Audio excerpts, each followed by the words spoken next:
comme business secret, vous êtes sans savoir que moi-même, je suis un entrepreneur. J'ai également ma propre marque d'effaceurs parce que la rentrée est venue et moi-même, je crée des effaceurs que je vends. Et aussi, quoi, les craies, et tout ce qui est consommable au niveau de l'école. Et aussi, ce sont des activités que vous devez savoir que ce sont des activités saisonnières. Parce que cyclique, comme il vient de le dire, que moi je vais appeler l'activité saisonnière. Parce que à une saison, ces genres d'activités sont rentables. À une autre saison, dès que vous allez essayer de faire ce genre d'activité, vous allez voir c'est comme si vous avez une malédiction qui tombe sur vous. Mais c'est que vous n'avez pas la connaissance au fait des principes au fait de pouvoir mieux entreprendre dans cette période. Voilà. Vous voyez, nous sommes pendant les moments de la rentrée, si ce sont les cahiers que vous voulez importer, bientôt les moments de fête.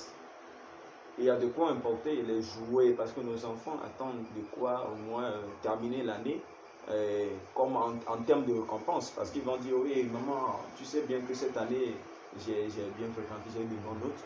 Au moins il faut que tu puisses au moins me payer tel cadeau. Vous voyez un peu? Donc du coup, ce sont des genres d'activités que vous pouvez également lancer parce que ce sont des activités qui sont bien rentables.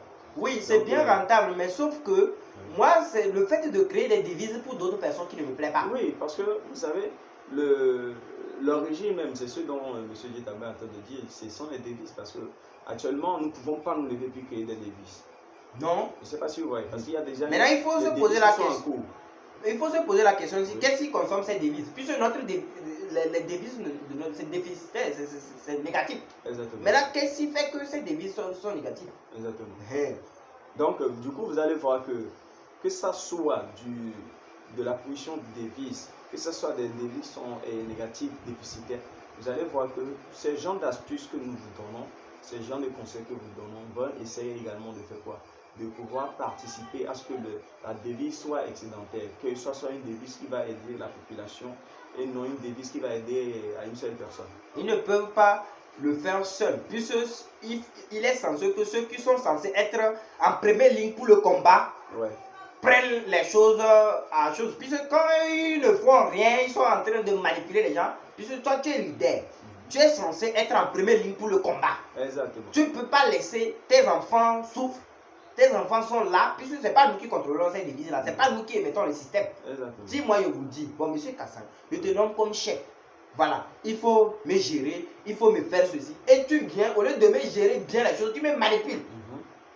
Je ne sais pas si vous voyez ce que je dis. Ce qui fait que, même quand tu te rends compte, tu dis que tu veux faire des trucs. Essaie de faire et que c'est parce que quand vous n'essayez pas d'évoluer, on ne vous dit rien. Essaie de vouloir évoluer, c'est là que tu vas voir qu'il y a des gens qui contrôlent le marché. Et je vais vous dire quelque chose. En entrepreneuriat, dans tout secteur d'activité, c'est un réseau. Exactement. Dans tout secteur d'activité, ce sont que des réseaux, des cercles. Pourquoi? Regardez très bien. Si par exemple vous allez venir vendre 2, 3, 4 cahiers, il n'y a pas de souci. Et si c'est en quantité? Essaie de vouloir importer ça en quantité, c'est là que tu vas faire face aux grands leaders. Vous avez dit tout de suite que quelqu'un a importé or et c'est tombé à mer. Tu sais pourquoi?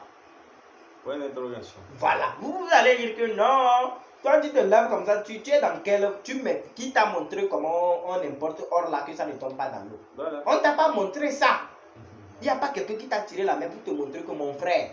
C'est comme ça, on importe pour que mes trucs là, comment ça va tomber dans l'eau? C'est pour moi qui va venir tomber dans l'eau. Ce qui veut dire que ce que vous devez noter, regardez par exemple, je prends exemple des Aoussa, des musulmans. Vous allez voir qu'ils ne fréquentent même pas. Ils ouvrent un restaurant, boutique. La majorité des aladjis, des choses, ils ont des boutiques dans les grands marchés. Quand ils ouvrent ces boutiques-là, je vous explique le système, c'est simple. Quand ils ouvrent ça, ils vont prendre 2 ou 3, 4 de leurs enfants sont là-bas, ils vendent. Quand ils vendent, ils font des bénéfices des économies, on les verse ça. 2 ou 3, 4 ans, on laisse la boutique à la personne, il continue. Mais sauf que regardez très bien, là où la personne importe les marchandises, il prend les marchandises pour venir vendre. Ce qu'il prend par exemple à 75 francs, il prend par exemple des produits à 50 francs. Toi comme ça, Kassan, si tu le lèves comme ça, tu n'es pas dans son réseau, tu ne connais rien. Tu t'en vas là où lui-même il paie, tu viens que tu veux payer.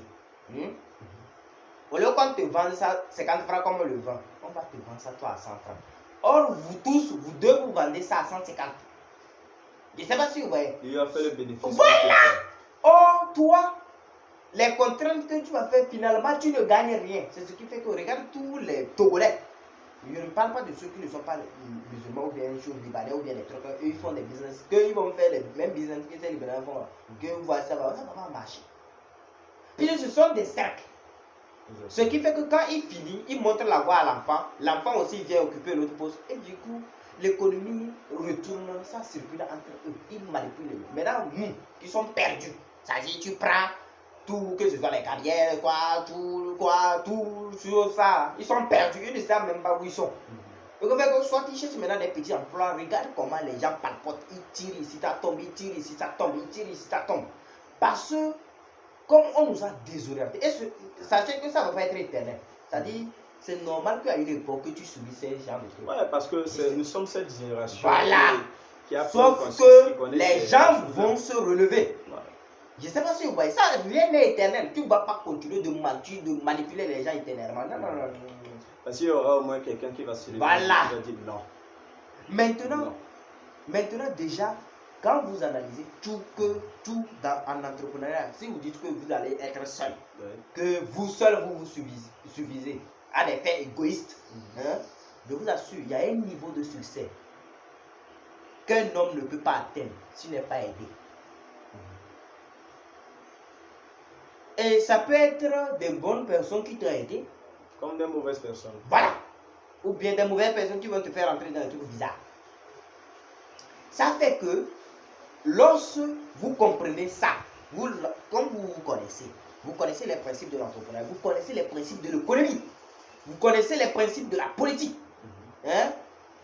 et que vous comprenez que dans tout projet que vous voulez faire, premièrement, vous avez eu l'éducation. Vous êtes par exemple infographiste ou marketing communication.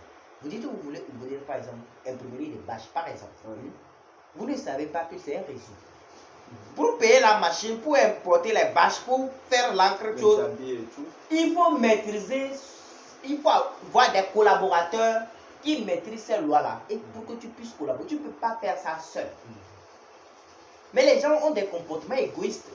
Et ils veulent faire que, ouais, c'est l'ami, c'est moi. Mais ils ne veulent pas collaborer avec les vraies personnes. Maintenant, par exemple, je suis aussi écrivain.